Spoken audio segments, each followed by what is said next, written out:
Hi guys, and welcome back to my channel. So today what we're gonna do is we're gonna take a look at the Scotch opening, and this opening starts with the moves e4 and e5.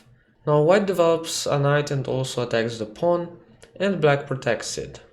Now in this position you can play the Spanish opening with bishop to b5, or the Italian game with bishop to c4, but today we're basically gonna take a look at the move d4, striking at the center immediately for white, and black really wants to release the tension now because he doesn't have a great way of protecting his center. For example, a move like d6 is just bad because you can just take the pawn. When he recaptures, you can trade the queens. He can't take it with a knight because the pawn falls, so he has to take it with a king, and you can see that he lost his rights to castle, and this is really not the position that black wants to play. So it's not possible to protect this pawn center, so he basically has to take it. And here you can play bishop to c4, which is the Scotch Gambit. But we're not going to take a look at this today because we're focusing on the main Scotch game, which is to recapture the pawn with a knight.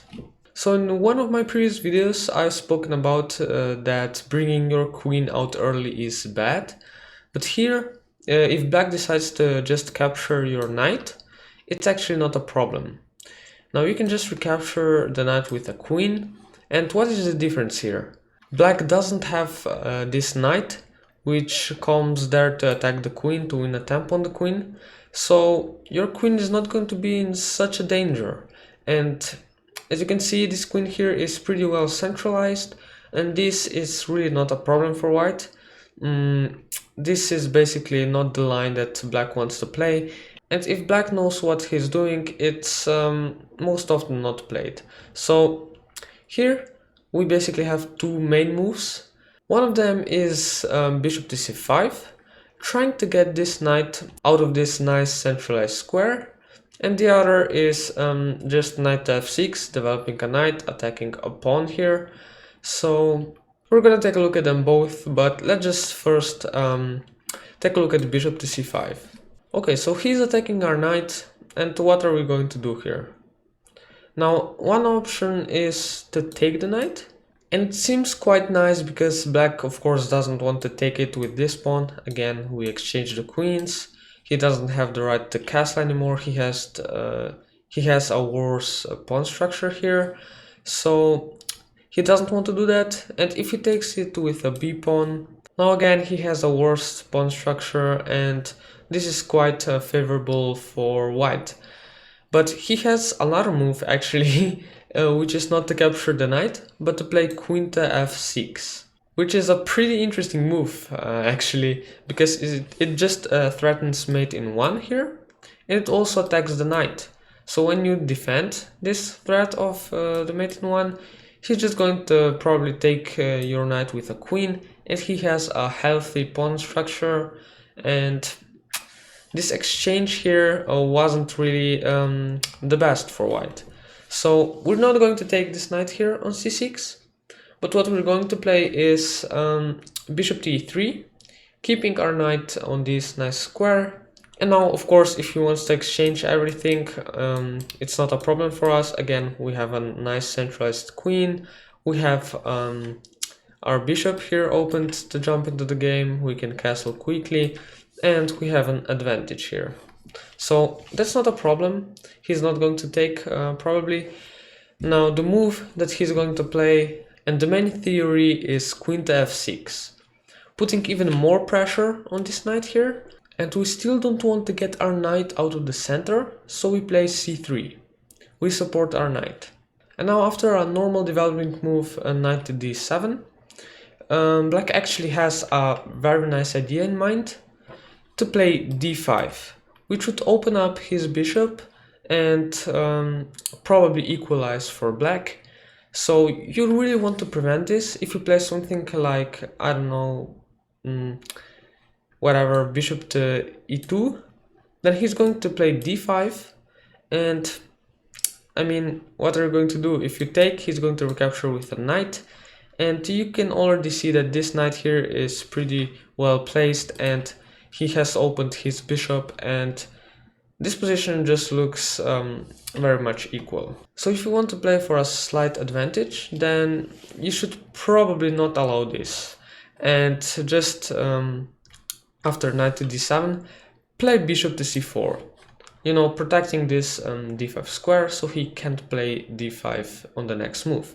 Now the move here for black is usually knight e5, attacking the bishop, and we move back to this e2 square. It's basically because our bishop is better here. From here it has two diagonals, as you can see, and it's also preventing moves like e6 and then knight g4 in the future, attacking our bishop, because now we have queen and our bishop protecting this g4 square. So bishop d2 is the best square for the bishop here. And now an interesting move for black here is queen to g6. Now the important idea in this Scotch opening is a lot of times you can sacrifice your e-pawn in order to get the initiative. And here, as you can see, black is attacking two of your pawns, and how are you going to defend it? I mean, other than bishop to f3, you can't really protect them both, so here you just have to castle. And the black actually can't take this pawn, it's actually a bait. If he takes the pawn here on e4, what would white do? Pause the video and try to get to the correct answer. So the move here is actually knight to b5. You're basically attacking the c7 square, threatening a fork. You're also attacking this c5 bishop. And okay, if he takes, you take here, and okay, you just won an exchange. So yeah, this is just bad for black. He can't even castle and he has nothing, so that's just bad for black. Now another option for him is to protect this c7 square and also protect the bishop, which seems nice, but if you calculate it correctly, this again doesn't work for black, because we just take the bishop on c5, and when he recaptures, what is the move? The move is queen to d4. Attacking the queen, attacking the knight also, and I mean, he also has to protect his c7 pawn. So the only move for him is basically to take the queen, and after we recapture, we attack the knight, and we're also still attacking this square, so we're just winning. Okay, so that's why he can't take the pawn here on e4. I mean, he can, but okay, you saw what happens. If he knows what he's doing, he's not going to take the pawn, and he's going to play the move d6 here, probably. Opening up his light squared bishop, and okay, it's just a normal move. So now the game might continue with the move f3. A normal move protects the e4 pawn, and you get a normal position. So that's one option. I know that Magnus also played f4 in this position. Pretty great preparation by him. I mean, it looks like you can take the pawn here on e4, and black really can take this pawn because he's threatening to just take the bishop with a check. So now we just move the bishop to f2, and again he can't really take the f4 pawn, because the same idea again, knight to b5, and I mean, you're attacking the bishop, you're attacking this square. This is a really typical idea and a typical trap in the Scotch opening to watch out for. So okay, if he takes, we recapture, we're attacking the queen, we're attacking the c7 square, so he's just lost here. So yeah, f4 is another idea, and yeah, I think that's it for the bishop to c5 variation. And now let's take a look at the other variation with knight to f6. So with this variation, we're actually going to take a look at the whole game, because it's a very instructive one, also on the topic of defending and attacking. So yeah, it's a pretty exciting game, and let's first see what the main theory is. Here in this position, white actually takes the knight here on c6. He ruins a bit black's structure. Again, if black takes like this, we've already seen that the exchange here doesn't really favor black. It's quite the opposite. So he's going to take it with his b pawn. And it's quite interesting in these positions that both sides can castle kingside or queenside. All the options are possible here, so that's why these positions are pretty interesting. Now here, the move for white is just kicking that knight from the f6 square. And okay, if he goes to this d5 square, then okay, we develop our bishop, we castle, and we have a slight advantage. So the main line and a more fighting variation for black here is actually not to move the knight, but to pin the pawn to our king here. So now we can't really, take the knight, but the move is just queen to e2, protecting our pawn, and now we're actually threatening to take the knight.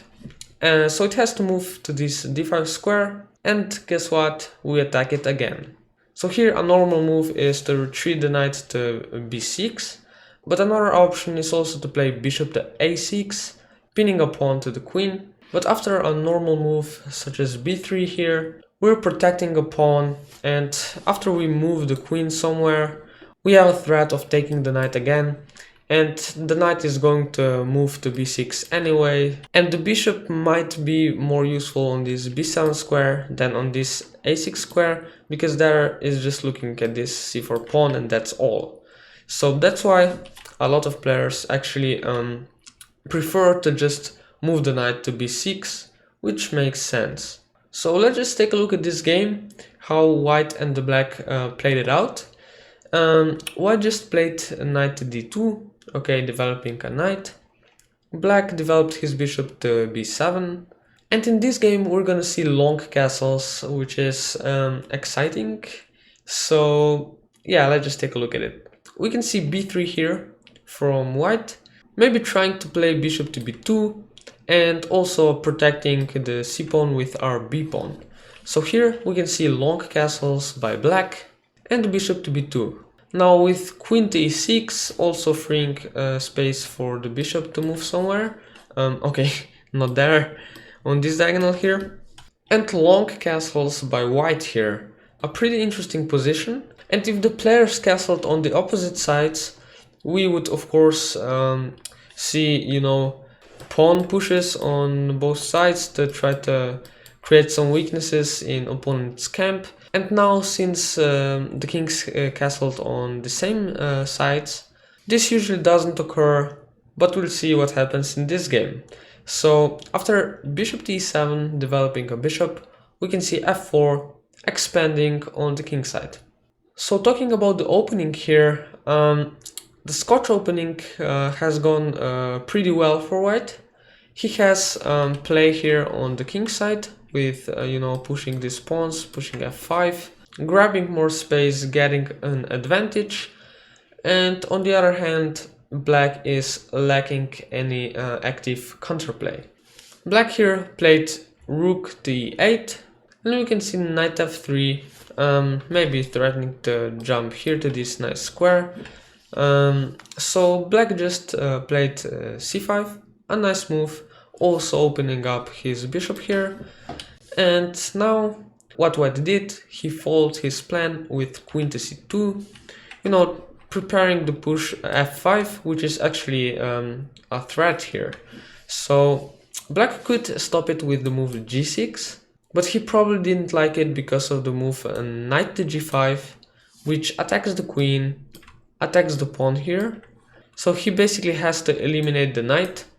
And after we recapture, he was probably scared that this pawn here is going to be very weak, and that white is going to put pressure on this f-file, on this pawn. So that's why he didn't want to play this probably, and he just played queen to h6. And now a very interesting move by white is played, and this is bishop to d3, sacrificing a pawn, as you can see, in order to get some initiative and some time for development.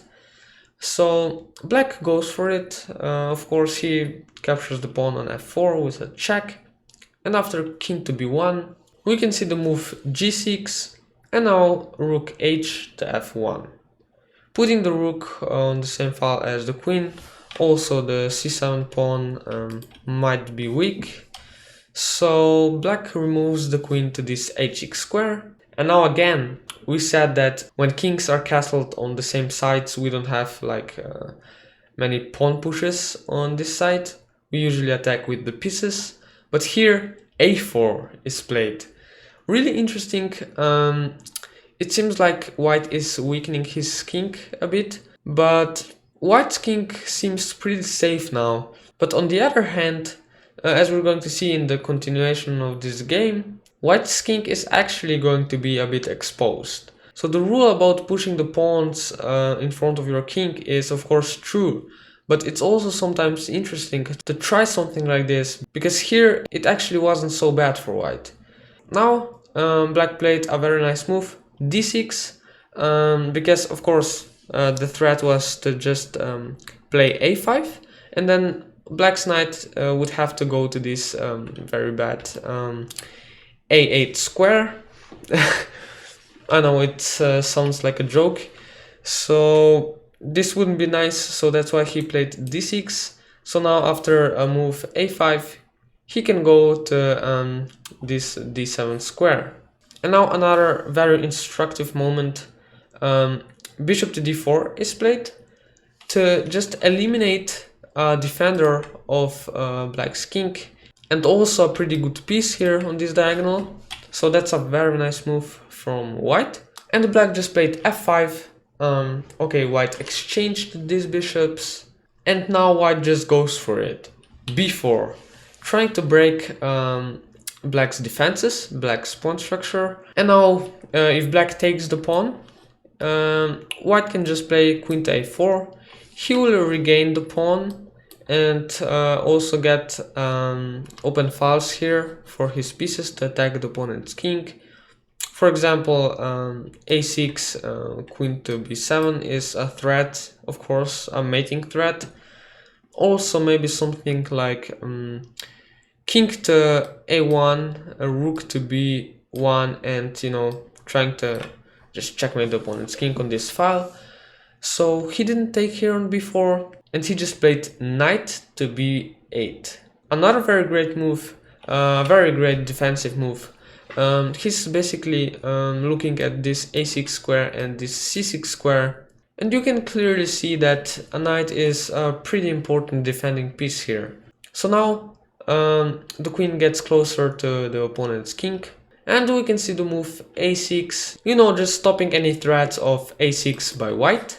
Now what white does, again a typical idea here, since the file is going to open here, white plays king to a1, trying to get his rook into the game here on the file. So what the black does here is he actually takes now on b4, because if he didn't take it, then okay, he doesn't have any very great options, because white is just going to take here, and you know, as we said, this file is going to be open, so black has to do something. So that's why he took on b4. White took with a check and king to c8. And now we can see we have a very dynamic position. White is going to try to attack black, and black is going to try to defend. So the most normal move here in this position, rook to b1, trying to just crush black. And we can see a savage reply by black. He just takes a pawn on e5. By the way, the point is that now white can actually win a piece by taking the knight here. And when black recaptures, bishop to c1 check, a discovered check. When black moves, white takes the queen, and white is just a piece up.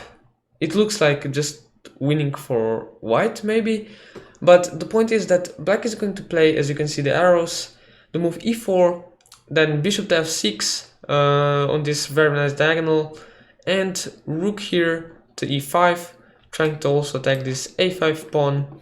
So yeah, this is a really brave decision by black. And white doesn't actually go for this because of the reason that we just saw. And instead, he just plays the move c5, protecting the queen. And now a very important idea when you're on the defending side is to try to exchange the most important piece in the attack, which is the queen here. So queen to f4. White of course doesn't want to do it because he's on the attacking side, and he just plays queen to b3. And now black again is just not scared at all, he just takes a pawn. I mean, pawn is a pawn, whatever, right? So now after bishop to c3, just the idea is basically to have pressure along this file. Black plays just knight to c6, the knight was hanging there, so okay. We can see queen to b7 check and king to d7. Now this looks very scary for black actually, because as you can see these rooks can come here and start attacking black. The queen would take this pawn, and you know, black just seems like losing here actually, but it's not so easy. Black also has some defending resources here. Now the move played in the game was actually knight takes e5, but the best move was actually to check black's king with a rook, which I would have played probably. I mean, it seems the most logical here. And after black blocks the check, now knight takes e5, we're also taking the queen, and it's also a check, so black has to take it with a queen. After bishop recaptures, rook recaptures, and now just rook takes, king takes. We can see that black ended up with this position, which is most probably winning for white, but black maybe has some drawing chances, but I don't know, I probably wouldn't go for this position with black. But okay, luckily for black, white didn't see this, and here he just played knight takes e5 check. Now of course the point of all this, it's basically also attacks the queen, that's the whole point. So here black takes it with queen, and after white recaptures the queen, rook takes the bishop. And before it seemed that white's pushes with his pawns here were quite successful to damage the opponent's king, but now we're also going to see some drawbacks of these moves, because white's king here is also pretty vulnerable. And let's just see in a few moves how black managed to actually win this game. Here white played rook to b3, which wasn't a great move, and black immediately took advantage of this. He checked first the black's king, and after the king moved, rook to b8, and the queen is basically trapped. As you can see, it can't take the pawn because the rook falls here. So now white had to take the rook here on b8. Okay, black recaptured, and white took the knight. So even though black is an exchange down, he also has two pawns. This is actually a technically winning position for black. Okay, he also wins another pawn, so he's basically 3 pawns up. And now after the move rook to d1 and c5, pushing the pawn forward, defending the bishop, rook to d2, black exchanged the rooks here, which is absolutely correct, because now his pawns are connected, and this is just a winning position for black. So this was a very interesting game in the Scotch Opening. Very dynamic, attacking, defending, a lot of instructive moments. Also, we saw what happens when both players castle long, and also some very nice defending techniques by black. So I think this was a very instructive example to show. And I mean, overall, I hope that you enjoyed today's lesson on the Scotch Opening. And if you did, if you would like to see some other, I don't know, opening videos or just any other videos, you can suggest them down in the comments. And yeah, I really hope that you enjoyed, and I'll see you in the next video.